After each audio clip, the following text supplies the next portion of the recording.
بسم الله الرحمن الرحيم إن الحمد لله نحمده ونستعين ونستغفره ونعوذ بالله من شرور أنفسنا ومن سيئات أعمالنا من يهده الله فلا مضل له ومن يضلله فلا هادي له أشهد أن لا إله إلا الله وحده لا شريك له وأشهد أن محمدا عبده ورسوله الحمد لله رب العالمين وبه نستعين على أمور الدنيا والدين والصلاة والسلام على أشرف المرسلين نبينا محمد صلى الله عليه وسلم وعلى آله وأصحابه والتابعين ومن تبعهم بإحسان إلى يوم الدين فإن أصدق الحديث كتاب الله وخير الهدي هدي محمد صلى الله عليه وسلم وشر الأمور محدثاتها وكل محدثة بدعة وكل بدعة ضلالة وكل ضلالة في النار اللهم صل وسلم وبارك على سيد المرسلين وعلى آله وصحبه أجمعين أما بعد Assalamualaikum warahmatullahi ta'ala wabarakatuh. Alhamdulillah Thumma alhamdulillah. Syukur kita kehadrat Allah subhanahu wa ta'ala kerana diberikan taufik serta hidayah kepada kita semua untuk bersama-sama pada malam ini salat maghrib berjamaah. Seterusnya Allah mengekalkan jasad kita, ruh kita, anggota badan kita untuk kekal duduk di atas masjid yang kita sayangi ni. Jadi alhamdulillah pada malam ni diizinkan oleh Allah Subhanahu wa taala untuk sama-sama kita mendengar sikit sebanyak peristiwa-peristiwa yang berlaku menjadi sejarah kepada umat Islam, iaitu peristiwa Isra dan Mi'raj. Diberi tajuk kepada hamba Isra dan Mi'raj dengan harapannya dapat kita menghayatinya insya-Allah. Dan bila kita sebut Isra dan Mi'raj ni sebenarnya ianya bukanlah secara tidak sengaja ataupun secara kebetulan, bukan. Ia adalah perancangan Allah Subhanahu wa ta'ala, termasuk malam ini pun berlaku di masjid pada malam ini juga adalah perancangan daripada Allah Subhanahu wa ta'ala. Walaupun AJK masjidnya rancang mungkin lama dah, rancang macam-macamnya, nak tarik orang, nak panggil orang kumpul lagu mana, ada setengah orang tu buat banner besar apa ada, ada setengah umum sama-sama pun ada setengah tu sembelih kambing 2-3 ekor. Baru ni gini apa? Kalau keren baru ni 4 ekor kubah kambing. Minta juga amagi nak rasmi ke surah baru lepas upgrade. Surah asalnya mungkin lebih kurang madrasah dia tu rasanya mungkin kecil sikit pada ni, tetapi telah di-upgrade sampai jadi masjid besar. Tapi kekal dengan nama madrasah jugalah. Jadi minta rasmi sedang molek buat Isra dan Mi'raj. Jadi mula-mula dengar khabar seko, palam lama 2, pas 3 mengelah. Gi malam tu start tambah pula seko lagi. Macam-macam untuk apa? Untuk tarik, untuk ajak hati-hati insan yang bergelar manusia Islam kita, orang Islam kita, untuk mendengar peristiwa yang luar biasa yang dirancang oleh Allah Subhanahu wa ta'ala. Wa makaru wa makarallah wallahu khairul makirin. Dan inilah perancangan Allah. Allah rancang untuk kita bersama-sama pada malam ni.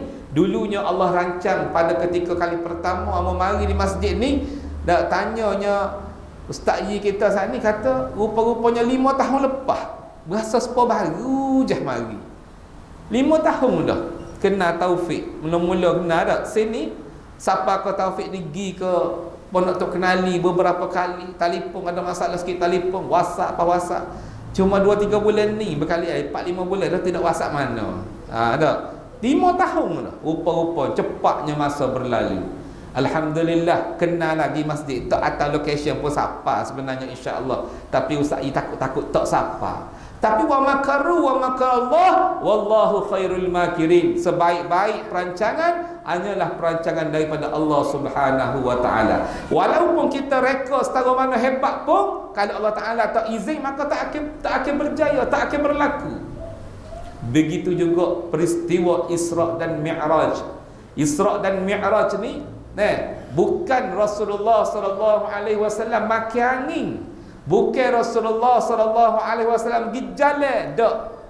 Tak betul. Lagu mana? Dia dibawa berjalan. Bukan dia jalan, bukan dia usaha pergi naik ke kenderaan kau pergi jalan dia yang pergi tak, tapi dia dijemput oleh Allah Subhanahu wa taala oleh kerana peristiwa yang berlaku ke atasnya, iaitu peristiwa menjadi dia panggil tahun kesedihan, tahun kemurungan. Iaitu pada tahun berlaku ni, kalau ikut ke tarikh Masihinya adalah tahun 721 Masihi. Kita lah ni 2023 Masihi. Bermakna tolak kepada 721 bermakna 1302 tahun lepas. 1302 tahun lepas. Tak 1302. Berlakunya peristiwa Isra dan Mi'raj dan menjadikan ingatan kepada kita seluruh dunia, bukan kepada masjid ni je, bukan kepada Tupak je, bukan kepada Pasir Pekeh je. Seluruh dunia mengingati peristiwa Isra dan Mi'raj. Dan peristiwa ini juga diguna pakai semua mazhab. Diguna pakai semua mazhab, hatta mazhab yang terkeluar daripada mazhab 4 pun. Mazhab Syafi'i, Hambali, Maliki dan Hanafi. 4 tu hak masyhur dah. Ada lagi mazhab-mazhab yang tidak berapa ramai. Tapi ramai juga berlakunya. Contohlah mazhab Wahabiyah juga menerima mazhab Qadiriyah. Ataupun mazhab Zawiyah juga menerima Isra dan Mi'raj.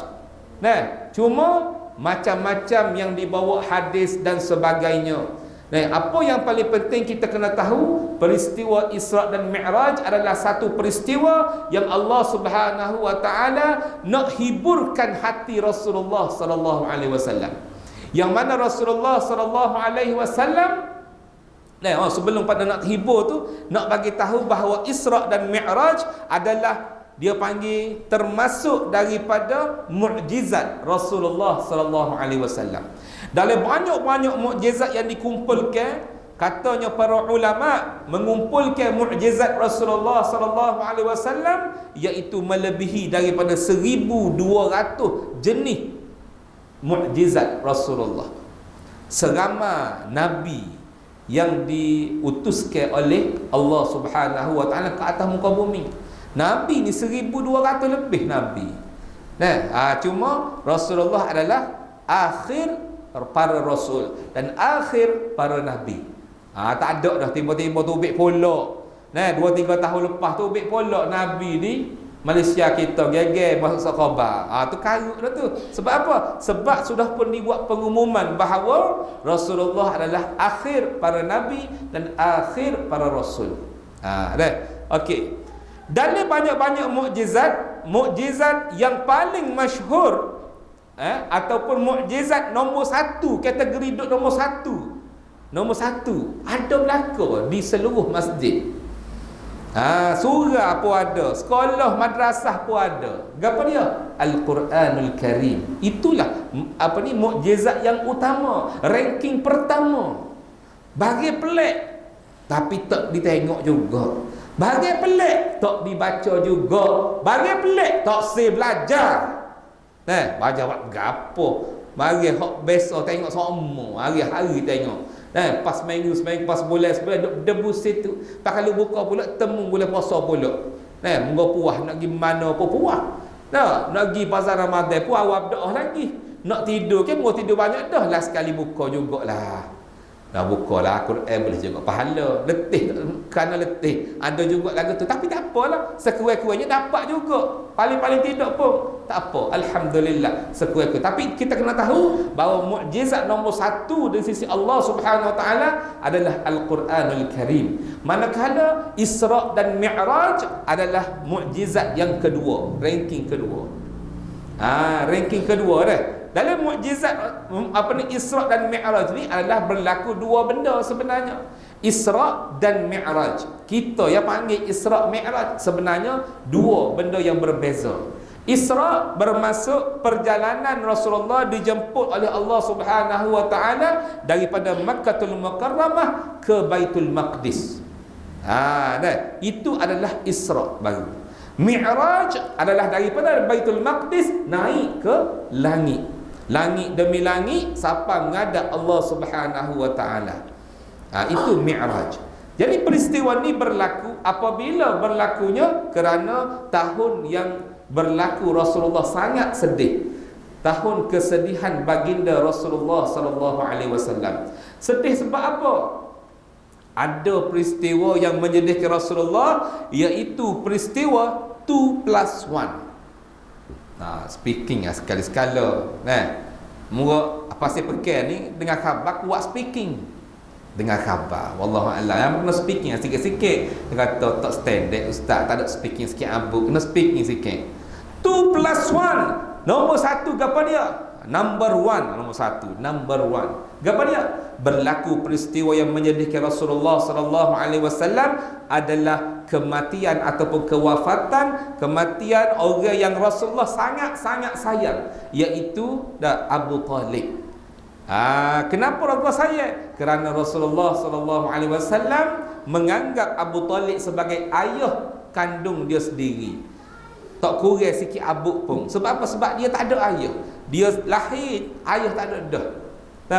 Selepas daripada ayah dah tak ada, mak mati dah, tok pun mati pula, last sekali pak saudara jaga. Dan pak saudara dia ni lah satu-satunya pak saudara yang support perjuangan Rasulullah sallallahu alaihi wasallam, yang bela Rasulullah, yang boleh menyekat kaum Quraisy nak serai Rasulullah, nak serai kaum ataupun sahabat Rasulullah. Maka Abu Talib lah akan jadi pendinding untuk mereka, untuk keselamatan umat Islam. Jadi bila meninggalnya pak saudara kesayangan Rasulullah ni, maka Rasulullah rasa macam sepuluh patah kaki. Satu patah kaki, sedih kerana sudah pun meninggal. +1 tu adalah apa dia? +1 kerana sedih pula Rasulullah kerana pak saudara dia tidak sempat masuk Islam. Rasulullah rasa sedih, ralak orang panggil. Supaya kalau kata mak kita lah duk sebut nak makan mi goreng. Duk sebut tegak duk atas katil, mak mi goreng mak. Mak tak boleh makan mi goreng. Mi goreng ni gini tu bahaya, nyakit mak, sabarlah mak. Mak nak makan doa bahasa mi goreng semuluk tak apa dah. Tak boleh mak. Contohnya. Bila tak boleh kabar-kabar esok tengok tak ada. Jadi ralaklah kita berasa. Begitu tu baru mi goreng baru. Ni agama sendiri. Rasulullah rasa terkilir kenapa dia yang menyebarkan Islam, dia yang membawa Islam, orang yang dia sayang meninggal tanpa memeluk Islam. Maka di situ ditegur oleh Allah Subhanahu Wa Taala, hidayah bukan milikmu ya Rasulullah, hidayah milik Allah. Maka hidayah milik Allah tak peliklah kalau katalah anak kita cakap royak tak jadi juga pun. Sebab kalau kita hak biasa ni Rasulullah Rasul pun tak mampu juga kalau Allah Ta'ala tak izin. Tu kita kena i'tiqad molek bahawa kita rancang setakat kita boleh je. Hak lain serah pada Allah. Okey. Bila mana 1+1 1+1 ada berlaku meninggal, tak sempat masuk Islam. Sedih. Rasulullah sangat sedih. Tengah duduk sedih beberapa ketika, amba tak pasti beberapa bulan, tapi tahun yang sama tiba-tiba orang kedua yang disayangi pula meninggal dunia, iaitu Sayyidatina Khadijah. Satu-satunya isteri Rasulullah yang Rasulullah hidup paling lama. Dan satu-satunya isteri Rasulullah sallallahu alaihi wasallam yang melahirkan zuriat Rasulullah sallallahu alaihi wasallam. Satu-satunya isteri Rasulullah Ummul Mukminin yang tidak dibenarkan oleh Allah untuk menduakan Sayyidatina Khadijah. Allah Taala tak beri untuk memadukan Sayyidatina Khadijah. Dah. Maka Rasulullah bermonogami dengan poligami mana lama? Soalan mari. Rasulullah poligami lebih lama ataupun monogami lebih lama? Apa maksud monogami? Maknanya tak kahwin lebih lah. Kahwin satu sahaja. Mana lama? Kalau ikut sejarah sebenar, memang lebih lama Rasulullah berkahwin satu lagi. Kita duk geger tegak, duk berebut nak kahwin dua lah, tiga lah dan sebagainya tak? Orang-orang jatuh kalau sebut bab nikah segar selalu. Hak biasalah. Tak tahu kalau sering tak segar, nampak senyum, tak ada senyum sore habuk. Nampak sekali kalau lama pergi kalau sebut bab nikah genih lalu geruk. Wah. Segar selalu. Tak kira amo pergi pakal gua musai serupa ya. Pakal ciku tu, ciku 1, ciku 3, tu aring tu, ujung tu. Sebut je nikah dua segar lalu. Tapi bila meroyak fankihu ma taba lakum minan nisa mathna wa thulatha wa ruba' fa in khiftum alla ta'dilu fawahidah. Sebut kalau tak boleh, kalau kita tak mampu untuk berlaku adil.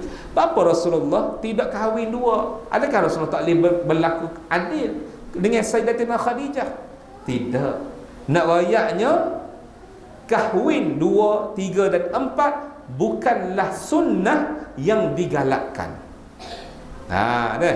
Dia sunnah tetapi bukan sunnah yang disuruh, digalakkan, bukan. Sebab dalil dia Rasulullah pernah melarang. Orang Tino tak ada rugi hari ni, tak apa, tak ada lah mana. Bawa kalau orang Tino penuh dia kata, oh ni baru betul bawa ustaz. Sokong alik orang Tino. Bukan sokong alik orang puan, alik orang lelaki. Nak cerita sejarah sebenar. Sebab orang kita kalau bak nikah dua, derah nak apa ni turut sunnah. Kalau pak puasa sunat, senak perut. Puasa sunat, semaya sunat, buat benda sunat, infak ke gapo sedekah, senak perut, sakit punggung, macam-macam. Macam-macam. Tapi yang kalau sebut tu segar lalu. Sebab apa? Amba sendiri pun pernah ditanya oleh saing-saing amba. Dia kata, ustaz, bila ustaz nak ikut sunnah? Tokai kedai makan lagi, makan kedai dia. Dah, duduk je. Ustaz, bila ustaz nak ikut sunnah? Sunnah apa ni? Sunnah nikah dua, dia kata. Bila lagi? Main sore macam bunyi khabar tak tambah-tambah lagi. Orang lain pakat tambah dah. Tak tahulah siapa dia. Ayat tu tak faham. Orang lain pakat tambah dah, tak tambah-tambah. Amo kata apa? An-nikahu sunnati. Jadi amo kata amo ikut sunnah dah. Amo nikah. Ada anak 5 orang anak nikah sunnah dah tu. Dan duduk dalam kategori sunnah lagi. Sebab isteri pertama amo panjang umur lagi, tak ada masalah. Amo harap pun panjang umur. Tapi kalau sekiranya lah dia pergi dulu, contoh amo nak pasal 2, 3 pun tak apa, barulah ikut sunnah Rasulullah sallallahu alaihi wasallam. Seperti mana juga cerita Rasulullah pernah lari Sayyidina Ali untuk berkahwin 2 ataupun 3. Isra' Mi'raj. Kau cerita bab nikah ustaz malam ni. Biarlah kita tobik sikit. Pernah lagi Sayyidina Ali tidak bagi Sayyidina Ali untuk mengahwini lebih daripada 2 ataupun 2 memadukan anak dia, tak sih. Selagi mana dia kata Fatimah radhiyallahu anha, Sayyidatina Fatimah radhiyallahu anha masih lagi hidup, maka mu tak boleh nikah 2, 3, tak boleh. Dia tak sih tengok anak dia sedih. Maknanya Rasul pernah lagi.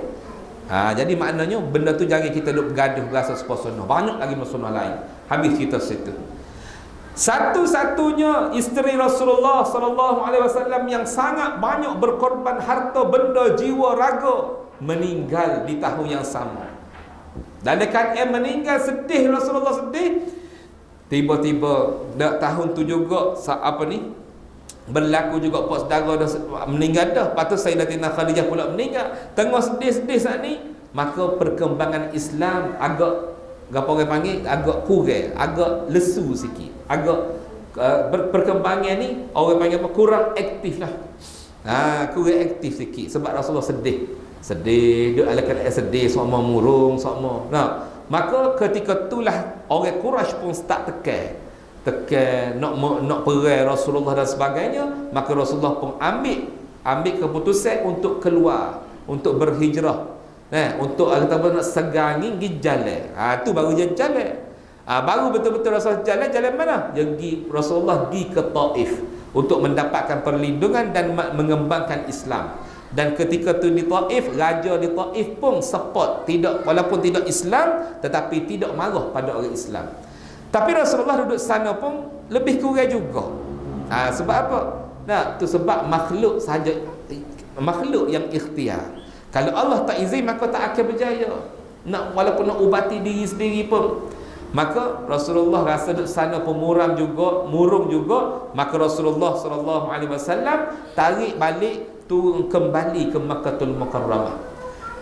Balik semula ke Mekah. Bila balik semula ke Mekah, barulah berlakunya peristiwa pelik. Biasanya Jibril alaihissalam dia akan mari dia ketuk pintu. Biasanya ketuk pintu, salam ni Rasulullah, ya Rasulullah, aku bawa pesan ni daripada Allah Ta'ala ni, nak ayat kamu begini. Biasanya. Tapi hari tu pelik sikit. Jibril mari terus cabut bumbung rumah Rasulullah. Bagi pelik ni main kasar kata. Cabut bumbung. Tak ada kami puting beliung pun cabut ke malaikat. Jibril cabut. Maka Rasul tanya, apa gini ni? Dia kata, aku tak sabar nak ayat berita gembira kepadamu ya Rasulullah.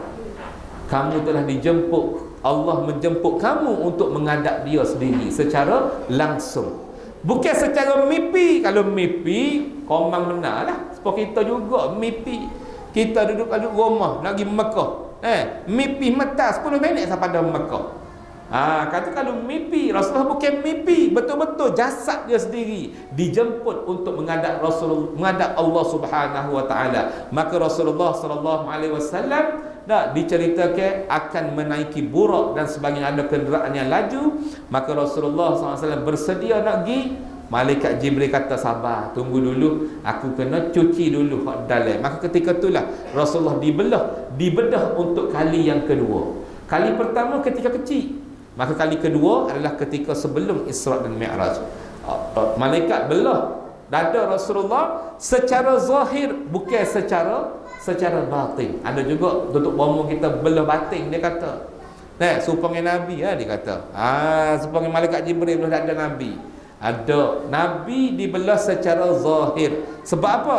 Sebab malaikat sebab sahabat pernah beberapa hadis yang memberitahu, dia kata aku pernah melihat ketika mana baju Rasulullah selok ataupun ridak Rasulullah terselok, aku nampak dada Rasulullah bekas pembedahan ni, bekas belah baru ada di dada Rasulullah. Maknanya pembedahan itu adalah pembedahan fizikal, secara original.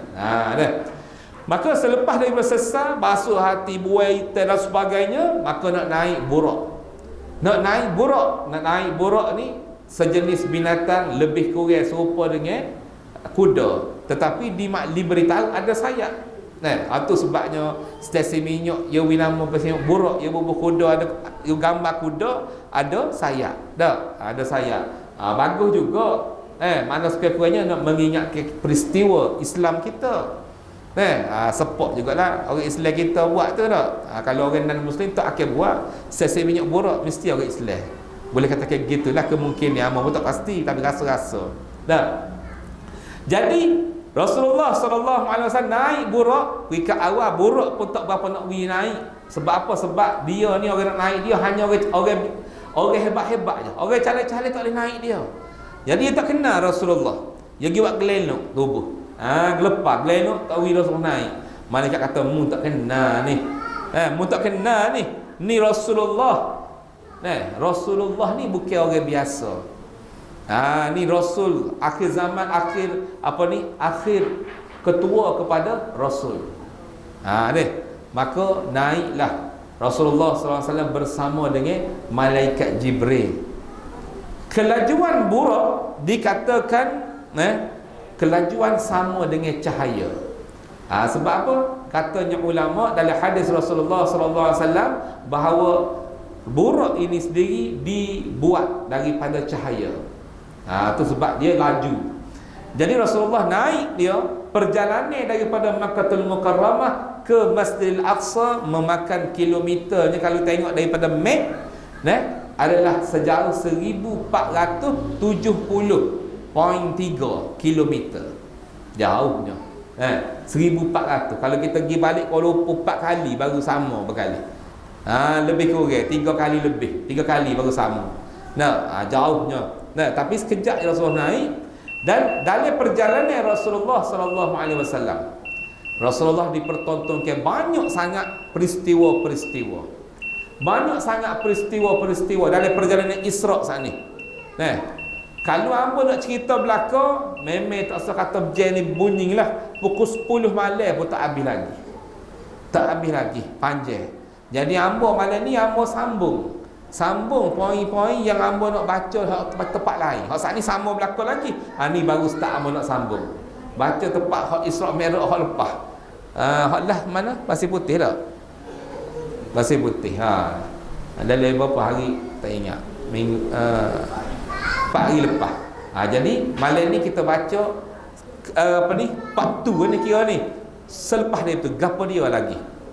Banyak Rasulullah dipertontonkan. Ada hak bak tunjuk orang tua, ada hak bak bang sedap, kubur masyaitah, ada hak bak masalah infak, kelebihan infak dan sebagainya. Ada kita baca dah dulu ni sampai 7 benda. Banyak belah-belah peristiwa. Dan malam ni kita nak cerita antaranya adalah satu kaum. Sia ke adik kita. Jerit ke? Kan? Dia main. Mana mak dia, ayah dia tu? Okey. Belawang dengan suara budak tak apa kah? Apa dah? Okey. Rasulullah sallallahu alaihi wasallam dipertontonkan dalam kelajuan saat ni seolah-olahnya nampak satu gambaran yang begitu jelas. Walaupun dalam perjalanan Rasulullah singgah pada 3 tempat. Singgah semaya 2 rakaat. Pergi pula. Singgah semaya 2 rakaat, pergi pula 3 tempat. Tempat Nabi Musa, tempat Nabi Isa dan juga tempat yang akan dia berhijrah, iaitu di negeri Taibah ataupun selepas pada tu nama dia Madinah. Siapa kalau ni? Tempat Rasulullah akan berhijrah. Rasulullah semaya sunat. Dan dalam perjalanan dia, dalam banyak-banyak peristiwa, antaranya yang belum baca lagi kepada dalam kuliah adalah satu kaum yang sedang menggunting lidah Allah. Berat lalu lah macam baru ni geng-geng dulu. Ni mesti tak berat-berat lah sini ya.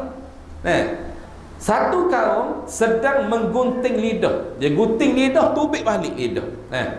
Tumbuh mula. Dan bibir mereka bukan lidah saja, bibir pun dia gunting juga. Dia jelek, dia gunting. Gunting tumbuh pula. Bibir gunting juga, tumbuh balik. Gunting dengan apa dia? Dia gunting dengan besi beberapa kali, tak berhenti. Gunting tumbuh, gunting lagi. Gunting tumbuh, gunting lagi. Setiap kali digunting, lidah dan bibir mereka kembali seperti biasa. Maka Rasulullah pelik, gapo dia peristiwa ni?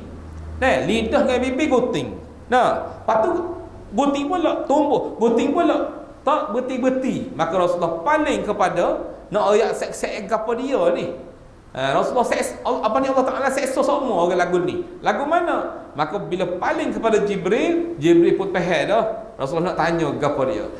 Jibril pun jawab lah. Dia kata, itulah orang yang membuat fitnah dan mengatakan sesuatu yang orang yang dia tuduh tu, orang yang dia tuduh, dia kata sesuatu sendiri dengan tidak melakukan. Maksudnya dia fitnah barang yang tidak betul. Dia fitnah barang yang tidak betul. Mana je benda tahu mana pun. Lepas tu pula fitnah kan dibawa-bawa pula. Banyak dah berlaku lah ni. Sangat-sangatlah banyak. Macam-macam fitnah berlaku. Itu sebab dalam sebut bab fitnah ni, dalam Quran kata 2 tempat dalam surah Al-Baqarah. Satu yang waktu bit dalam ayat bahayanya fitnah ni diberi perumpamaan lebih teruk daripada membunuh. Wal fitnatu ashaddu minal qatl. Yang pertama, yang kedua, wal fitnatu akbaru minal qatl. Satu lebih dahsyat, yang kedua lebih besar. Lebih besar ke apa? Lebih dahsyat ke apa? Daripada membunuh. Bunuh ni kita berasa sepergerun dah, teruk dah. besar dah dosa. Tetapi fitnah lebih besar lagi, lebih impact dia lebih besar lagi, kesan dia lebih dahsyat lagi. Itu sebab Allah Ta'ala tunjuk gunting tak berhenti-henti.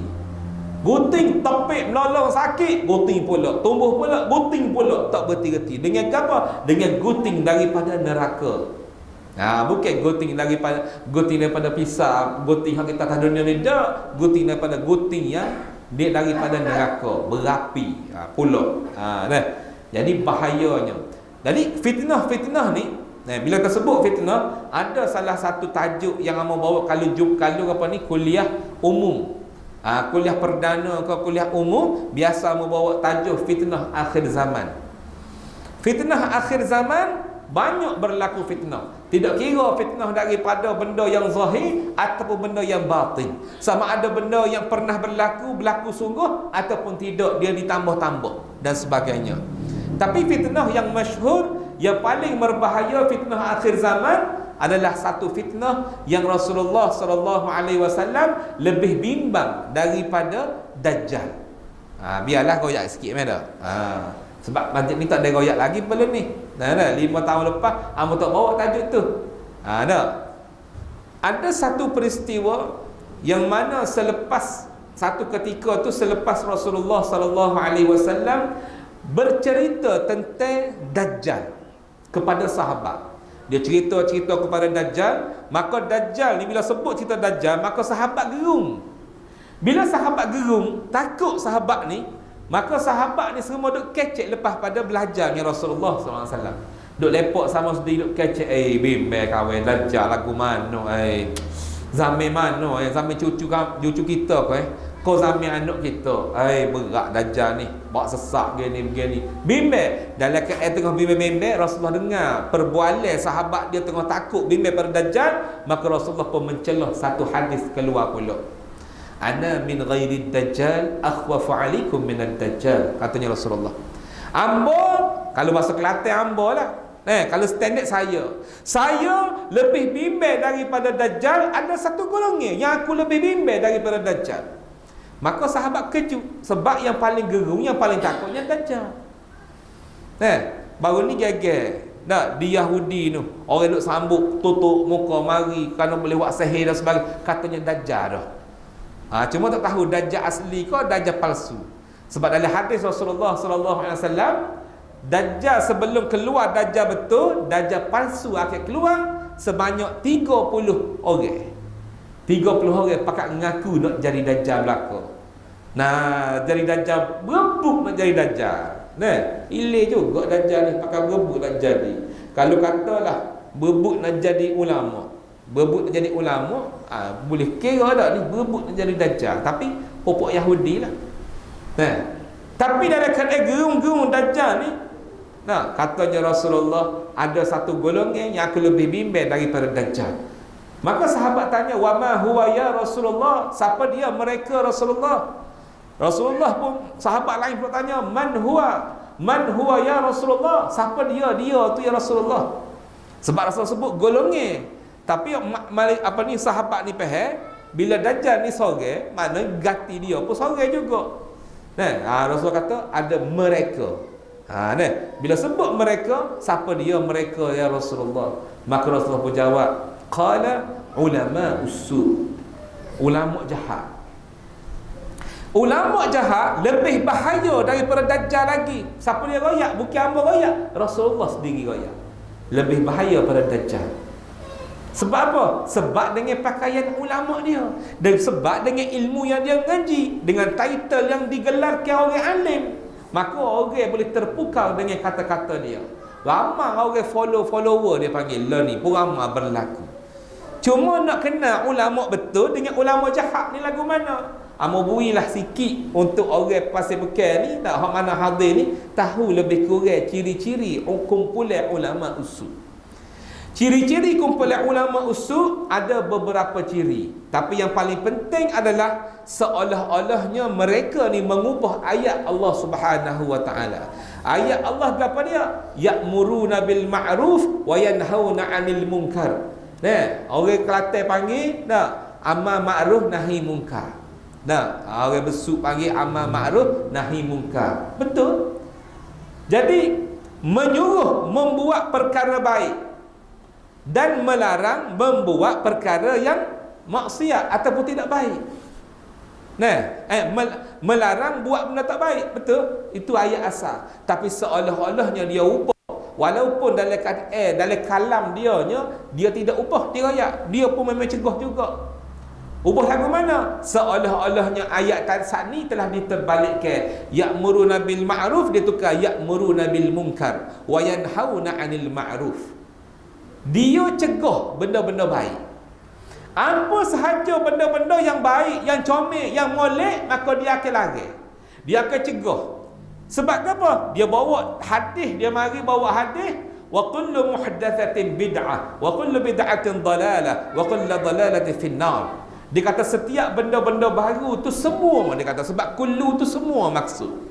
Maka dia ngaji bahasa Arab, profesor pula bahasa Arab. Tak kira kita tak percaya. Dia kata hamba ngaji PhD, hamba profesor bahasa Arab. Kullu ni adalah semua. Hadis Rasulullah kata setiap benda baru yang bukan Nabi tak buat, yang bukan Nabi buat. Benda yang Nabi tak buat, kita buat, dia panggil benda baru. Setiap benda baru ni katanya Rasulullah, semua benda-benda baru adalah bid'ah. Maka setiap benda bid'ah ni adalah sesat. Maka sesat ni akan masuk neraka. Maka dia pun akan pergi balik. Gapo dia? Hak orang Melayu kita, orang Islam kita buat benda yang Nabi tak buat. Maka dia pun pergi tengok-tengok, cek. Popok kita ni buat tahlil. Nampak tak salah satu contoh? Tahlil Nabi tak buat.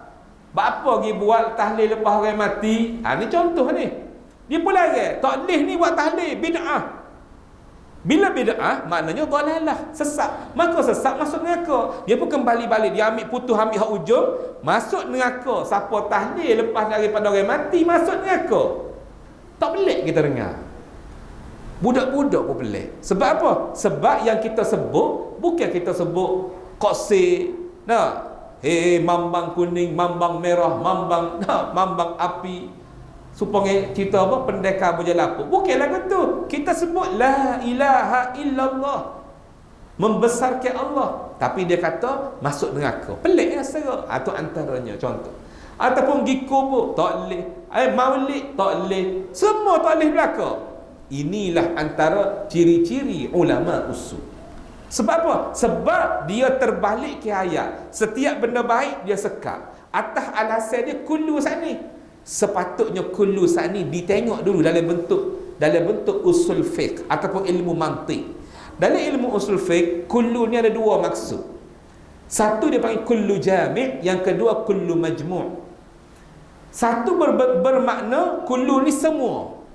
Itu hak asal dia. Tapi lagi kullu ni adalah kullu majmu' dan kullu jami', dua ni berbeza. Satu lagi kullu ni dia panggil apa? Kullu yang bermaksud sebahagian ataupun dikhususkan. Maka sahabat pun tengok, maka ulama-ulama pun tengok, kullu dalam hadis ni bermaksud semua ke ataupun maksud yang khas ataupun yang sebahagian sahaja. Maka para ulama tengok, sahabat pun tengok. Sayyidina Uthman bin Affan, bila mana dia nak minta dapat idea, bila dia tengok ramai para sahabat meninggal dunia ketika berlakunya peperangan antara orang kafir dengan orang Islam, dan berlaku lebih pada 70 orang para hufaz yang menghafaz Al-Quran meninggal dunia. Bila meninggal dunia, takut Sayyidina Uthman. Maka Sayyidina Uthman dapat idea dalam kepala dia, maka dia suarakan idea kepada khalifah ketika itu, iaitu Sayyidina Abu Bakar As-Siddiq. Dia pun menyuarakan idea dia untuk nak menyatukan Al-Quran, membukukan Al-Quran. Maka ketika tu katanya Sayyidina Abu Bakar As-Siddiq, aku takut untuk nak bukukan Al-Quran sebab Nabi tak buat. Aku takut bid'ah. Bimbang takut bid'ah. Bimbang sebab Nabi tak buat, sebab sifat dia membenarkan kata-kata dan kalam Nabi, perbuatan Nabi, perbuatan Rasul. Jadi apabila gitu, Sayyidina Uthman ni memberitahu. Sebab apa dia suruh bukukan? Sebab bimbang takut umat akhir zaman kita semua ni tak kenal Al-Quran. Takut tak ada pelapis. Bila mikir-mikir panjang lebar, buat sebab apa? Bila cek bedah balik, kullu saat ni, kullu semua ke kullu sebahagian. Cek-cek balik di zaman Nabi banyak peristiwa yang Nabi tak buat tetapi sahabat buat. Dan pada awalnya Nabi macam marah ataupun Nabi macam tertanya-tanya. Contoh, sebagai contoh, apa ni? Apa orang panggil? Doa ketika i'tidal. Hamdan kathiran tayyiban mubarakan fih. Bukan Nabi tu buat. Yang reka doa tu adalah sahabat. Bila sudah semaya Nabi jadi tu imam, sudah paling siapa dia baca doa saat ni ketika i'tidal? Sahabat pun takut nak buat, nak ngaku sebenar. Tapi bila Nabi tanya, maka dia tak ada pilihan, dia pun jawab, ana ya Rasulullah. Tiba-tiba Rasulullah kata, aku terkejut, aku tengok malaikat berebut-rebut, berpuluh ribu malaikat berebut nak ambil, nak akad doamu. Lega aku lawan. Dah, hak jureka doa ni suka. Maknanya ada benda Nabi tak buat. Nah, ada peristiwa pula lagi, sahabat Nabi membaca surah Qul Huwallahu Ahad setiap kali dalam semaya. Rakaat pertama pun baca, rakaat kedua baca Qul Huwallahu juga. Bukan setakat baca keluar saja, dia baca surah lain. Belawang dengan dia lah kita. Belawang dengan adik lah kita. Apa ni? Dia baca Qul Huwallahu, surah lain pun baca, Qul Huwallahu pun dia baca. Dua-dua pun baca. Maka sahabat sampai ke Rasulullah. Rasulullah pun jawab, aku tak buat lagu ni. Panggil dia. Bila panggil ngadak, Rasulullah tanya, apa baca Qul Huwallahu? Aku tak baca lagu tu. Maka sahabat ni pun jawab, dia ada reason. Hilis sikit. Nah, dia ada sebab. Maka dia bertanya, dia kata, aku baca ya Rasulullah, aku baca surah Qul Huwallahu, aku tak pernah tinggal. Inilah amalanku kerana aku terlalu sayangkan surah Qul Huwallahu. Kerana surah Qul Huwallahu menceritakan tentang Allah Tuhanku. Maka Rasulullah terus jawab, oleh kerana itulah amalanmu, inilah yang menyebabkan kamu masuk syurga Allah.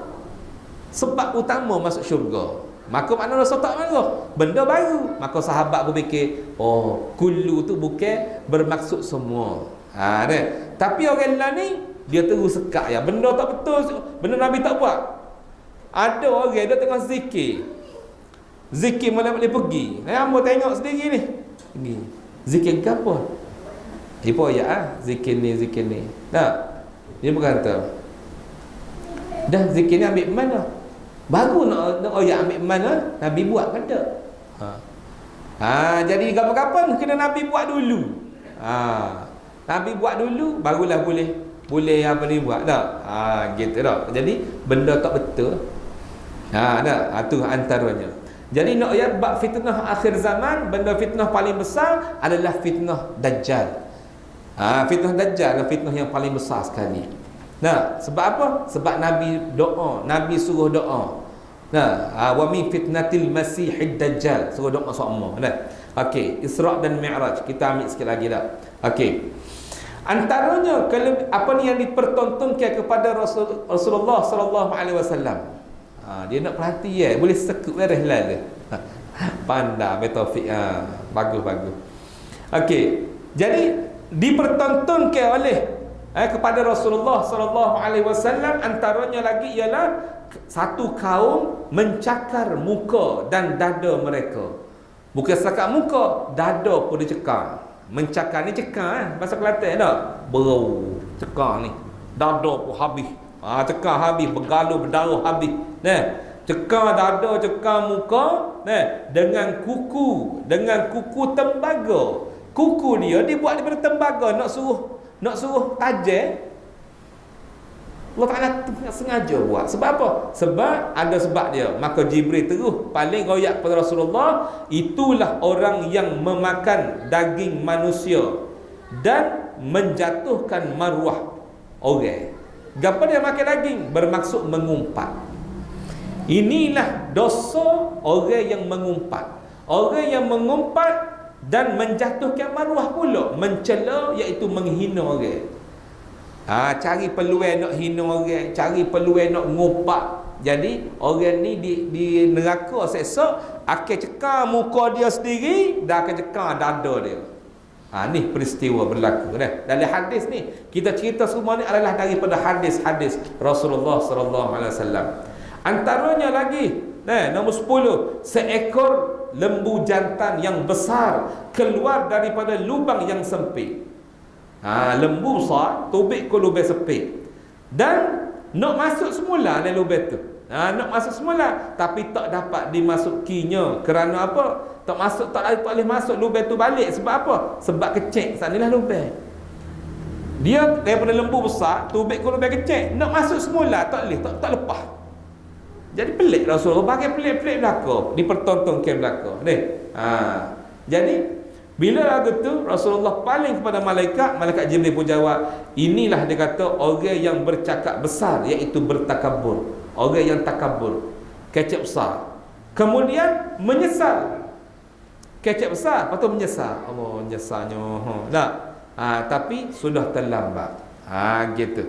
Menyesal, maksud menyesal tidak bertaubat, tak sesal lagi sebenarnya, tapi menyesal saja atas kecek besar dia.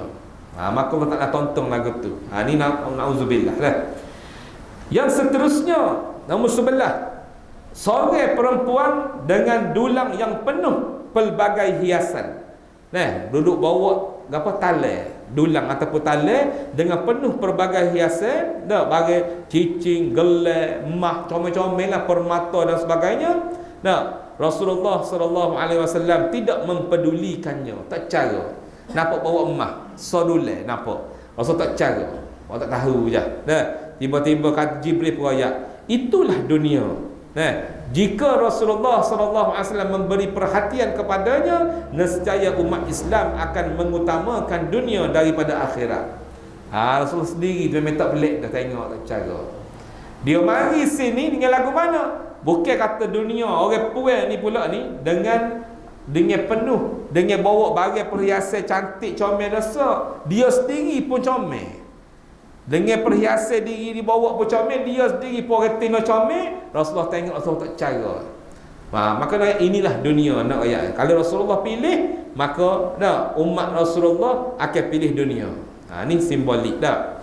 Dan seterusnya, seorang perempuan tua duduk di tengah jalan dan menyuruh Rasulullah sallallahu alaihi wasallam berhenti. Orang tino tua sekat Rasulullah. Sekat Rasulullah, suruh Rasulullah berhenti. Tapi Rasulullah tak cara juga. Rasulullah tidak menghiraukannya, tak cara. Maka Jibril peraya, ya Rasulullah, itulah orang yang mensia-siakan umurnya sampai ke tua. Yang mensia-siakan umurnya sampai ke tua. Duk cari dunia semacam. Allah Ta'ala wi panjang ekstra dah kalau kira. Kalau kira Rasulullah sallallahu alaihi wasallam buat dah ayat dah. Umur umatku antara 63 hingga 70. Galiknya pada dia sendiri pun 63. Tok Nali pun meninggal umur 63. Tok Seleha pun meninggal umur 63. Ada setengah kata 65. Mana 60 lebih kebanyakannya berlaku. Tiba-tiba Allah Ta'ala wi panjang umur siapa umur 70, siapa umur 80.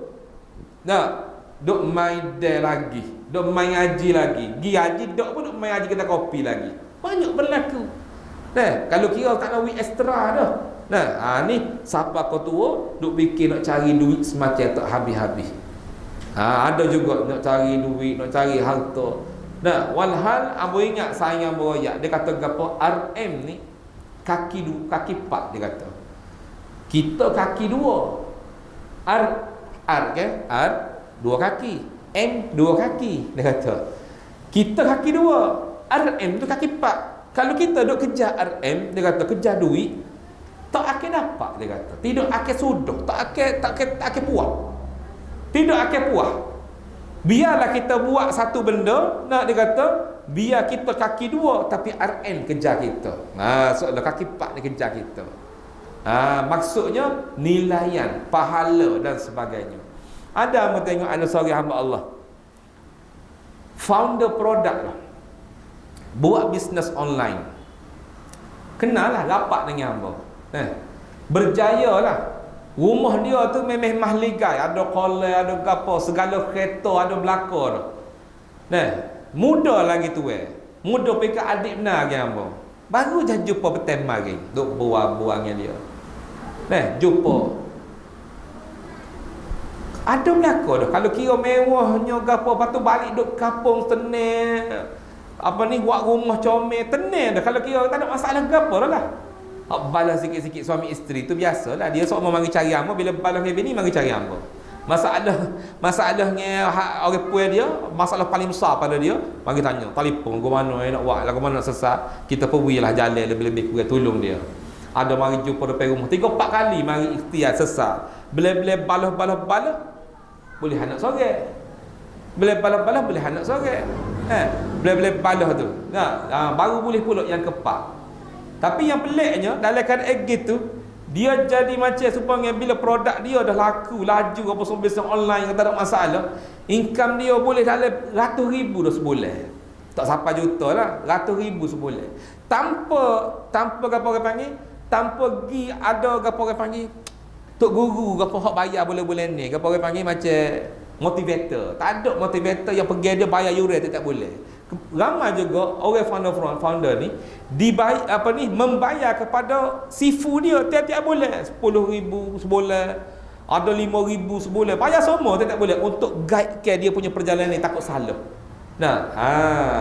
Tapi nak ayat bui, dia ni tak Allah Ta'ala murah rezeki dia, boleh ratus-ratus ribu sebulan, tapi hidup dia ni rasa macam supaya puas. Tak puas, bukan puas bahasa Kelantan lah.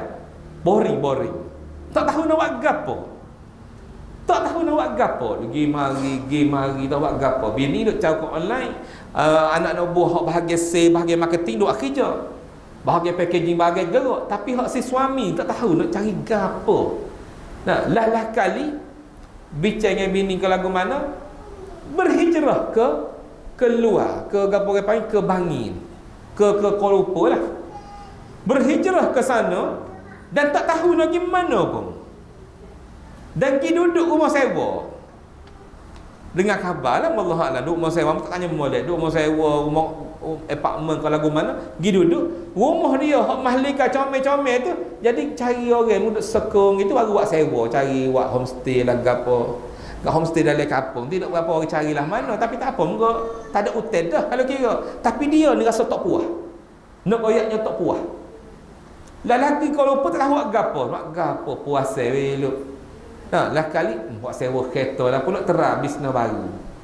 Bini buat produk, dia buat sewa kereta pula. Mula-mula 2-3 butik, lama-lama tambah sampai ke 9 butik, lebih kurang 10 butik kereta dia. Mari jumpa lagu mana bisnes kereta. Oh, sakit kepala.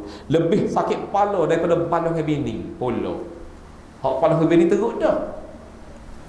Jadi nak berhenti. Sebab apa sakit kepala? Dia kata kereta, orang tu bimbing takut bawa barang tak betul, barang salah haram, dadah ke apa macam tu. Ataupun aksiden, gelolong perut, serabut dan sebagainya. Nak berhenti tu. Pada buat apa pula? Tak tahu buat apa. Sebenarnya apa dia? Sebenarnya dia dok lepas lah, dia nak cari duit, sedangkan duit dah dapat dah. Sebenarnya diri dia, hati dia nak ke rohani dah sebenar. Allah Ta'ala peluang dah ke dia. Tapi dalam keadaan gitulah, bila lagi Kuala Lumpur boleh seorang pula anak. Lepas lah. Lagu tu. Tapi nak ayat tu lah, dok cari kau benda dunia tak habis-habis. Pas kau tua tak sesat. Kau dok cari kerja pada dunia. Okey, antaranya lagi seorang perempuan bongkok. Ni seorang perempuan bongkok 3 menahan Rasulullah dan menahan Rasulullah untuk bertanya ke sesuatu, nak tanya benda. Orang tina tua nak tanya benda. Orang tina tua ni pula bukan orang tina tua yang biasa-biasa. Orang tina tua bongkok 3, tetapi tua sangat comel. Dari hadis lain kata pula tua tu sangat comel. Tua pokok 3 dah, tapi tua sangat comel. Sekat Rasulullah nak tanya benda, tapi malaikat Jibril kata itulah gambaran umur dunia yang sangat tua dan menanti sangat saat hari kiamat. Zaman Rasulullah tu tua dah, nak tunggu kiamat lah ni tak tahu, pokok 14 dah kali. Sebab apa panggil comel? Nak ayatnya dunia ni comel, terpukau walaupun tua pun. Amal tengok dalam mari dulu, tengok terkejut lah. Seorang jejaka tampan, umur 19 tahun kahwin dengan seorang nenek yang berumur 70 tahun. Suami umur 19, bini umur 70. Mu pelik dah. Tapi bila baca sikit, tak pelik mana. Kahwin, rasa pelik dah nampak pegang tangan kecup benar orang tua. Dia muda semak pula. Tapi duk bergaya oleh kereta mewah lagi pegang bertangan ke apa semua sekali. Rupa-rupanya hak puasa ni billionaire. Jadi tak pelik lah. Ada. Contoh, itu antara tanda-tanda yang dipertontonkan kepada Rasulullah sallallahu alaihi wasallam. Sebenarnya peristiwa ni banyak lagi yang dipertontonkan, tapi kita tak ada masa pun sepuk dah. Nah, kalau Isra' Mi'raj memang lama bayi. Memang lama dah. Okey, selepas daripada tu kita ceritalah, kita lompat pergi kepada tu siapa di Masjidil Aqsa. Bila sampai di Masjid Aqsa, Baitul Maqdis, maka Rasulullah disambut oleh para nabi dan para rasul. Yang pada ketika tu para nabi, para rasul tunggu Rasulullah. Sampai Rasulullah pun terus tengok belakang, siapa dia nak mari. Dia ingat aku ada tunggu orang lain lagi. Rupanya malaikat kata, ya Rasulullah, jadi tu email lah. Orang nak semaya, nak suruh Rasulullah jadi tu email, sebab dia lah ketua para nabi, ketua para rasul. Maka Rasulullah SAW semaya jadi tu email kepada para nabi dan para rasul. Dan ketika selepas daripada tu, sebelum daripada naik kepada Mi'raj, maka Rasulullah SAW bagi tahu kepada Jibril bahawa dia dahaga. Ada setengah hadis kata pula Rasulullah ni macam tunjuk reaksi dahaga. Mungkinlah dia rasa tekak ke wallahu alam lah. Maka Jibril pun tahu bahawa Rasulullah dahaga. Jibril pun hidayahkan dua jenis air. Satu air arak, yang kedua air susu. Bila hidayah kedua-dua air, maka Rasulullah terus ambil susu. Walaupun arak duduk sebelah tangan dia. Dia nak ambil tu, arak duduk sebelah tangan dia dah. Tapi dia ambil tepi, dia ambil air susu. Maka Rasulullah SAW diberitahu oleh Jibril, dia kata, dia kata kalaulah baginda Rasulullah ni memilih arak, dia kata nescaya umat baginda akan menjadi sesat. Jadi Rasulullah ambil hak kita panggil dia pilihan yang sangat tepat. Yang sangat tepat, yang betul. Maka selepas peristiwa minum air ni, maka Rasulullah SAW nak naik ngadap Allah Ta'ala, maka turun macam tangga. Tangga lagu mana bentuk wallahu alam, tidak cerita secara detail. Sebab tangga ni, amun ayat lagu mana hebat tangga ni terlalu laju. Kalau kita pergi di Ion Mall tu, kita naik tangga eskalator tu, naik slow naik dah. Naik tingkat pertama je, bukan jauh mana pun kalau kira. Tinggi dia tak tinggi lah mana pun, tapi ambil masa lama. Tapi Rasulullah SAW naik daripada bumi Masjid Aqsa ke langit pertama tu, jarak dia adalah lebih kurang perjalanan jalan kaki selama 500 hari. Jauhnya. Begitu juga langit pertama ke langit kedua. Hak kita duk nampak-nampak warna biru, kita tengok ni baru langit pertama, baru tu pun tak jumpa pintu duk mana. Malaikat Jibril pergi ketuk pintu bisalah. Maka penjaga pintu ni tutup pintu, tak ui naik. Sebab apa? Sebab dulunya sebelum daripada diperintahkan tutup, sebelum Nabi Muhammad SAW lahir, langit terbuka, bebas jin, iblis, setan nak naik pergi dengar malaikat nak merancang nak turun buat kerja gapo. Senang dia mari royak, dia hasut dan sebagainya, senang. Tu cerita dulu. Bila Rasulullah SAW lahir saja, maka diperintahkan semua langit ditutup dan ada malaikat yang menjaga. Malaikat ni dia duduk di langit-langit. 7 lapisan langit tempat duduknya malaikat. Dan bila sampai langit yang pertama, maka Rasulullah SAW maka startlah jumpa dengan Nabi Adam alaihissalam. Dan jumpa Nabi Adam bukan jumpa saja, jumpa juga dipertontonkan satu peristiwa juga, iaitu lihat dia kata golongan orang-orang yang makan riba dan juga harta anak yatim, dan melihat orang berzina yang rupanya yang rupa dan kelakuan mereka sangat huduh dan muruk. Huduh dan buruk, dia kata. Penzina lelaki bergantung, dia kata bergantung pada susu penzina wanita. Duduk tergantung. Gantung pada susu penzina wanita. Itu antara yang ditunjuk oleh kepada Rasulullah SAW di langit yang pertama. Langit kedua naik pula, maka jumpa dengan langit pertama jumpa Nabi Adam. Nah, langit kedua jumpa dengan Nabi Yahya. Nabi Isa dan Nabi Yahya. Jumpa dua orang Nabi, jumpa. Dan naik lagi langit ketiga, maka jumpa lagi dengan Nabi Yusuf alaihi salam. Langit keempat naik lagi jumpa dengan Nabi Idris alaihi salam. Langit kelima jumpa pula dengan Nabi Harun alaihi salam. Yang dikelilingi oleh kaum dia iaitu Bani Israel yang Islam. Itu je. Dan naik lagi yang keenam, tangga keenam naik lagi, iaitu langit yang keenam. Naik tangga ni jumpa dengan Nabi, dipertemukan oleh Allah Subhanahu Wa Taala dengan Nabi Musa alaihi salam. Nabi Musa alaihi salam, dan juga ketika tu Rasulullah disuruh mengangkat kepala, disuruh oleh Jibril, lalu dapatlah melihat. Di ketika langit yang keenam ni Rasulullah disuruh angkat kepala, jenguk ke atas. Suruh jenguk ke atas, maka ketika tu Rasulullah melihat umat baginda sendiri yang ramai, termasuk 70,000 orang yang masuk syurga tanpa hisab. Situ tempat comel. Rasulullah dipertontonkan benda yang indah. Dan seterusnya langit yang ketujuh, Rasulullah SAW jumpa dengan Nabi Ibrahim.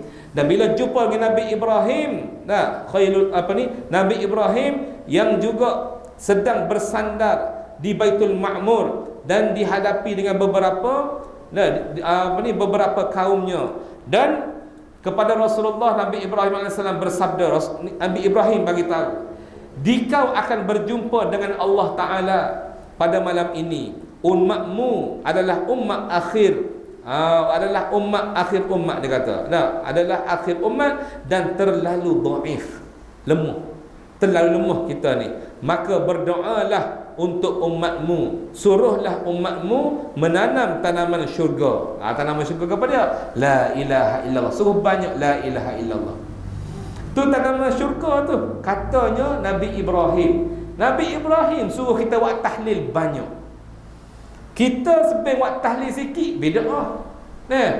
Ulama suruh buat tahlil lepas orang mati. Sebab apa? Sebabnya Nabi ada riwayat dah. Nabi kata, apabila kamu lemah iman kamu lemah, maka kamu bertahlillah. Jaddidu imanakum qawli la ilaha illallah. Perbaharuilah iman kamu dengan kalimah la ilaha illallah.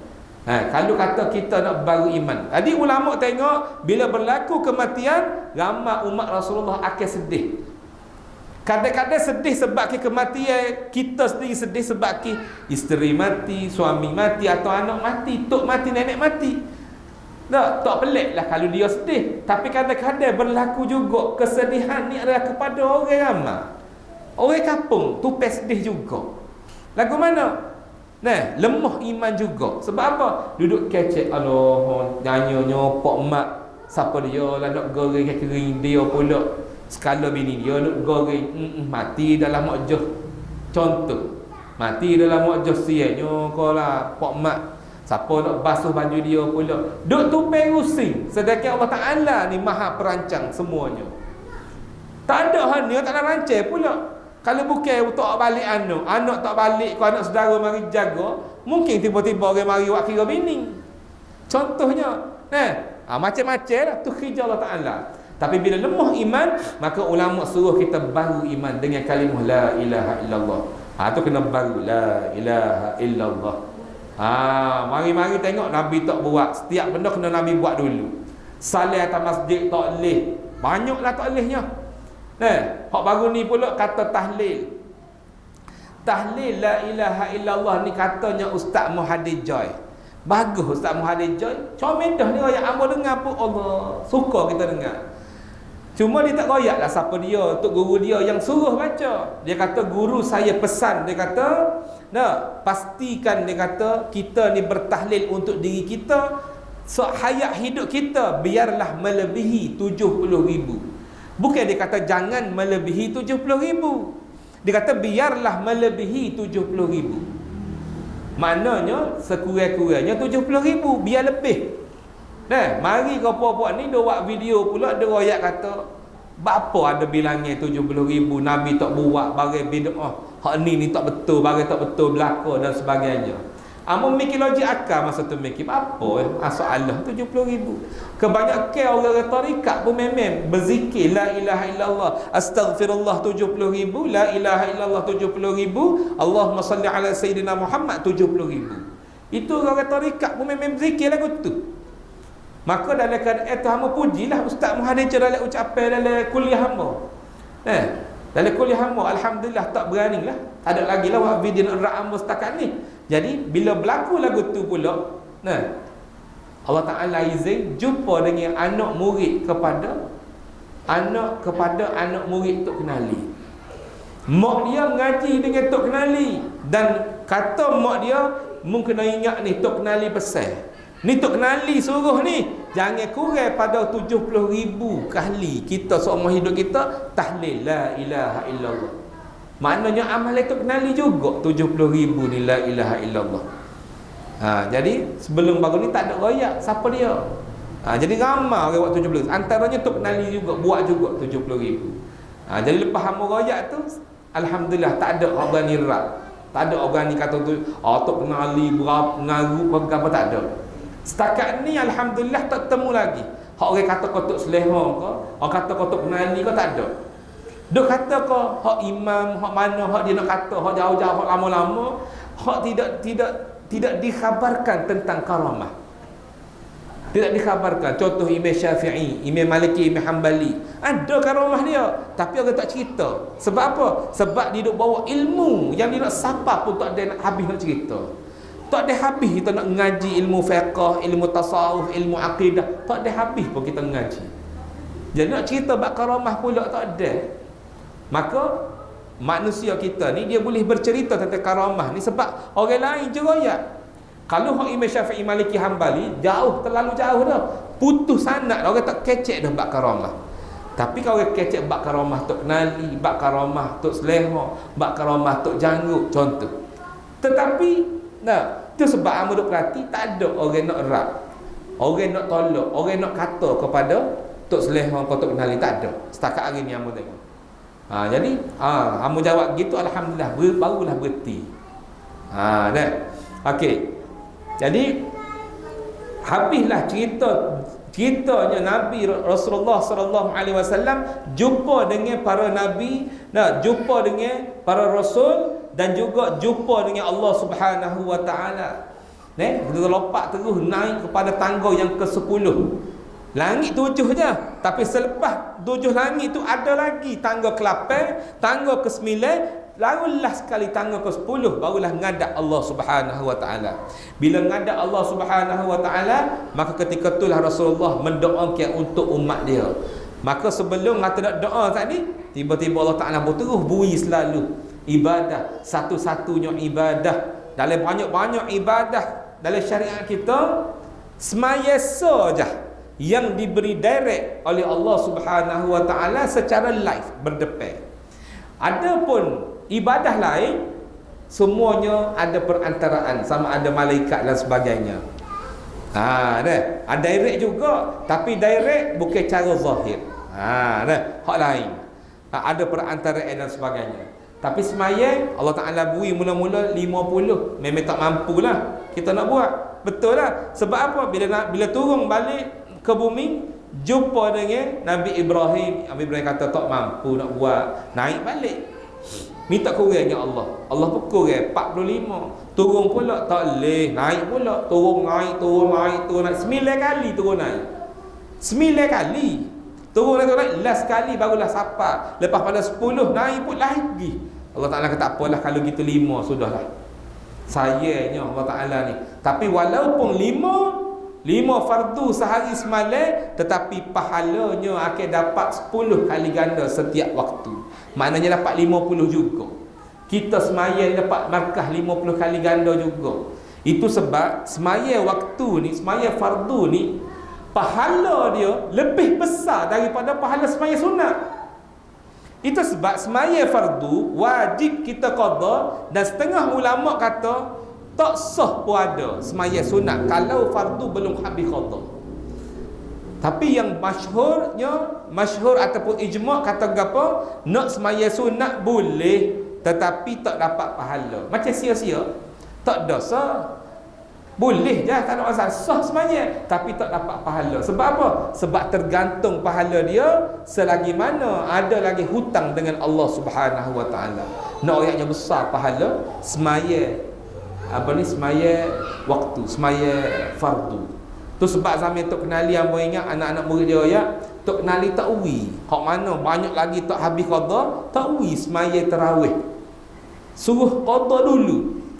Dan ulama mutaakhirin berbincang, nak semaya sunat boleh, tetapi biarlah, dia kata, biarlah semaya fardu lebih banyak daripada semaya sunat. Contoh nak semaya tarawih 8 rakaat, kita semaya qada dulu biar lebih daripada 10 rakaat. Contoh kita semaya isya, qada zuhur, qada subuh, 10 contoh. Bolehlah nak semaya fardu, semaya sunat tarawih. Kalau boleh lebih lagi. Kalau Ibnu Hajar Al-Haytami kata apa? Yang dimaafkan untuk tidak qada hanyalah yang wajib. Kecing, berak, makan, minum, dak khija, apa lagi? Benda-benda keperluan sahaja. Buah tak boleh. Minum air boleh, buah, main cokok, main haji, memang tak boleh. Tu Ibnu Hajar Al-Haytami hak lama. Mari ulama mutaakhirin ni nak tahu dah zaman sibuk, perlu khija, perlu discuss bisnes ke mana, maka bolehlah untuk dikurangkan sikit, tetapi tetap kena istiqamah dan mesti melebihi daripada semaya sunat. Nak ayat yang besarnya semaya fardu. Kalau bab qada tak ada masa dah untuk nak qada ni, boleh belaka. Ada orang tanya saya, dia kata, "Ustaz, boleh ke qada sembahyang subuh selepas waktu subuh ataupun selepas waktu asar?" Mak kata boleh. Bukan tak boleh ke sembahyang lepas subuh? Tu sembahyang sunat, tak boleh. Sembahyang sunat tak boleh, tapi sembahyang fardu boleh. Tak ada masalah. Dah. Okey, tu bab sembahyang. Habis cerita bab Isra' Mi'raj semaya apa semua boleh 5, maka Rasulullah sallallahu alaihi wasallam turun ke Masjid Aqsa dan terus naik burak semula, naik pergi ke Mekah. Sabar di Mekah tu Rasulullah tak sabar. Tak sabar nak cerita gapo dia tengok kepada sahabat. Maka bila jumpa sahabat dia akan royak. Jumpa sahabat dia akan royak. Maka ketika tu sebelum daripada terdengar kepada Sayyidina Abu Bakar As-Siddiq, sahabat lain yang dengar dulu, semuanya tak percaya. Mana mungkin bagai kayu ni, Muhammad ni gila dah ni. Lama murtad. Bila sampai tahu kepada Abu Bakar As-Siddiq, maka Abu Bakar As-Siddiq naik atas tempat tinggi terus hoyak. Aku bersumpah. Aku bersumpah apa yang diceritakan oleh Muhammad adalah betul semua. Jadi orang memang malu ke Sayyidina Abu Bakar ni. Orang hartawan, orang yang sangat dihormati. Maka orang pun barulah orang pereda semula. Dan semaya subuh pertama selepas pada Isra' Mi'raj dimaafkan pada syarak. Rasulullah tak buat, tak semaya subuh mula-mula sebab tak reti nak semaya, tak tahu lagi nak semaya lagu mana. Semaya apa mula-mula sekali Rasulullah semaya? Jawab pada semaya zuhur. Zuhur lah waktu pertama Rasulullah sallallahu alaihi wasallam diajar semaya oleh malaikat Jibril. Rasulullah tunggu, maka Jibril pun sapa. Bila Jibril sapa, maka Jibril jadi tu imam dan Jibril royak kepada Rasulullah, inilah waktu zuhur. Nak royak waktu, masuk waktu zuhur. Waktu zuhur dah masuk dah, mari kita semaya. Maka semaya. Lepas tu Jibril pergi semula. Sampai waktu asar, Jibril mari pula, ya Rasulullah, inilah waktu asar. Mari kita semaya. Semaya pula. Lepas semaya ada sedikit soal jawab bab semaya dan sebagainya. Lepas tu pergi pula, maghrib pun lagu tu, Isya pun lagu tu, subuh esok pun lagu tu. Jadi Rasulullah katanya malaikat Jibril, aku akan mari beberapa hari lagi, mari semua. Aku akan mari semua ajar. Sebab Rasulullah tak puas nak nanya semacam. Maka kata Jibril, tak apa, lepas ni kak amu mari lagi. Lagu tu lah kalau bahasa Kelantan. Maka Jibril, Rasulullah tunggu semaya zuhur, nak belajar, nak semaya makmum lagi ni. Tunggu waktu zuhur, tengok-tengok, rasa masuk dah waktu ni. Kalau Jibril royak kemarin, matahari duduk sekian-sekian ni ilmu falak. Ni masuk dah waktu zuhur ni. Mana Jibril tak sapa lagi ni? Tunggu Rasulullah, tunggu. Tak sapa lagi Jibril. Tiba-tiba sapa dekat ujung dah. barulah Jibril sapa. Maka tak ada Rasulullah tanya, apa baru mari masa ni? Dah lama dah masuk zuhur. Maka Jibril pun, ya Rasulullah, inilah akhir pada waktu zuhur, maka boleh semaya lagi. Maka Rasulullah barulah semaya di akhir waktu. Begitu juga asar, hujung waktu asar baru mari, hari kedua. Hujung waktu maghrib baru mari, hujung waktu isyak, dan hujung waktu subuh keesokan hari ketiga. Itu cerita dia pada asar. Lepas tu barulah Rasulullah tahu bahawa di mana start dia, awal dia di mana dan mana akhir dia, pangkal di mana dan hujungnya di mana. Tahu dah. Tak. Maka Rasulullah SAW bila mahir molek, barulah Rasulullah sampaikan kepada sahabat-sahabat dia. Maka start semaya dan sebagainya. Barulah situ timbul dah, mari pula semaya sunat tu, sunat ni dan sebagainya, qabliyah, ba'diyah dan sebagainya. Tapi semaya fardu yang lebih diutamakan. Itu sebab dalam banyak-banyak benda yang kita dalam ibadah kita, dalam bab hukuman orang tak semaya. Kalau zaman dulu, zaman zaman tok guru zaman dulu, batah padi hak orang tak semaya lalu ni disuruh bakar. Kenapa batah tu jadi siar dah. Wakah hak duduk tempat lepok tu, contoh duduk lepok tak semaya bel, disuruh bakar. Kenapa yang jadi siar dah, majar. Dah suruh bakar. Kita learning. Anak balik rumah tak semaya, mak mu maya dah kada mak. Dak ya. Bapa mu tak maya. Allah dah malah kita baju kotor lagi. Oh dah lemu enggak masuk asal ni. Betul sahur tak maya, berat lemu ni. Nasi makan dah nasi. Ada lagi. Tu bawa saji ke makan. Jamu lagi. Molek-molek. Sebab apa? Saya anak kita. Tak. Sedangkan sebenarnya hukumnya tak semaya secara sengaja, hukumnya dia sangat berat. Kalau curi potong tangan, kalau minum arak rotai 40 kali dan sebagainya, banyak dah zina dan sebagainya, ada berlaku hukum. Tapi semaya ramai orang tak sebut, dan pemimpin pun tak sebutlah mana. Sedangkan kewajipan sebenarnya pada pemimpin, bukan pada kita. Gapo dia? Orang tak semaya secara sengaja, setelah disuruh selama banyak 3 kali, dipenjarakan dan dinasihat suruh semaya. Gapo orang panggil macam apa? Gapo orang panggil macam amare 3 kali biar amare tak sih semaya juga. Masa kita semaya tak sih. Dah semaya wajib ada. Kau tahu semaya wajib. Tapi kau tak sih semaya. Contoh, orang lagu ni dia kata, sekali lagi yang ketiga ni kalau saya royak amat tak semaya juga, awak akan dihukum pancung. Pancung sampai putus kepala. Itu hukumnya orang tak semaya sebenar, adik akak muslimin muslimat. Mazhab Syafi'i memutuskan orang tak semaya kena pancung kepala. Tapi siapa dia macam ni? Bukan orang ramai dak, kerajaan. Kerajaan. Jangan dia berebut nak jadi pemimpinnya, berebut tu nak jadi PM-nya, nak jadi menterinya, berebut tu Ingat, kena tanya belaka esok. Ketika mu memerintah, mu jalan kena tanggungjawabmu. Gapo tanggungjawab antaranya orang semaya mu tak cara langsung pun. Jawab esok. Benda paling besar sekali. Dalam ibadat yang paling besar adalah semaya. Dah. Benda ni banyak orang terabai, orang tak cara, orang wadah banyak berlaku. Dah. Jadi saya lah benda-benda gini ni, kalau boleh kita perkukuhkan balik, biarlah kita faham benda gapo benda wajib dan gapo benda yang benda yang sunat dan sebagainya.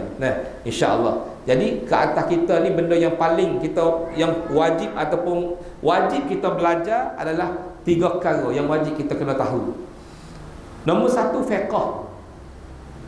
Fardu kepada kita, wajib kita kena ngaji. Ramai orang buat ambil tak tahu benda ni. Buat biasa malah kita nak dengar ngajar bosan, malah nak belajar fiqh serabu tahu dah dan sebagainya. Fiqh ni wajib belajar, hukum dia wajib. Bukan nak jadi orang alim, nak tahu hak keperluan. Gapo dia? Bab nombor 1 semaya. Puasa, zakat, kena tahu belaka ni bagi hak keperluan kita sendiri, kita guna hari-hari. Semaya. Nombor 2, gapo dia? Akidah. Kena pastikan betul-betul, takut-takut lari tekok kita. Tu sebab kalau kecek barang ni jadi, produk ni kalau minum siap lalu. Ubat ni kalau telai, habis, ilai lalu sakit kepala. Oh Panado tak ada, nombor satu Panado Aston. Kemana gua boleh ikutlah. Panado gua tu Panado gua ni contoh. Oh aloh hilang lalu. Nah, walaupun syirik kecil tetapi tak boleh tak sedap. Jangan berdosa. Sebab apa? Nah, kita kecek gitu kita tak ada langsung pergantungan kepada Allah. Kalau memang kita sungguh-sungguh tak ada langsung dalam hati tak ada langsung pegangan kita Allah yang menyembuhkan, kita tetap mengatakan kerana apa ni? Kerana Panado sungguh memang syirik kita. Besar, berat kalau nak kira. Jadi kalau boleh usaha sungguh-sungguh biar kita mantap, biar tahu lebih kurang fiqh, akidah dan yang terakhir tasawuf. Mesti kena ada. Supaya gapo tengok tadi dalam antara yang ditunjukkan kepada Rasulullah, orang takabur. Ilmu gapo hak ngaji takabur ni? Hak takabur ni dalam tasawuf je mengajar. Nah, takabur, riya, sum'ah. Apa ni? Hak sifat-sifat deki, sombong, semua ni dalam tasawuf mengajar. Tu sebab kita kena betul-betul kena kemah molek supaya kita dalam kehidupan kita comel belaka, insya-Allah dah. Jadi aku rasa setakat tu dululah. Panjang benar dah. Ni pun kamu sikit-sikit dah ni lompat-lompat dah. Tu pun boleh-boleh berambat dengan adik kita ni. Dia belawai sorang dengan dia. Dia tak apalah, agak-agak dengar. Moga-moga bermanfaat insya-Allah. Lama sekali-sekala dah. 5 tahun sekali. Pakat lah ni tahun 2023, 2028 kalau panjang umur. Dah panggil pula. 5 tahun sekali mari. Takkan ngeluh dah. Ni setahun ni kalau penuh lagi, gepolan yang mengkecek. InsyaAllah. Tak apalah, hamba rasa setakat tu dulu. Apa yang baik semua hak gorang sikit sebanyak meminta maaf lah. Salah silap hamba meminta maaf, ambil masa panjang pun minta maaf sebab tajuk ni memang panjang. Jadi mohon maaf kerana ambil masa panjang sikit sebanyak, insya-Allah apa yang baik hak dia berlaku, lemah semua hak dia hamba berlaku. Jadi setakat tu dulu, wallahu subhanahu wa ta'ala a'lam, wa billahi taufiq wal hidayah. Wassalamu alaikum warahmatullahi ta'ala. Wa kun insan ijabi bi afkari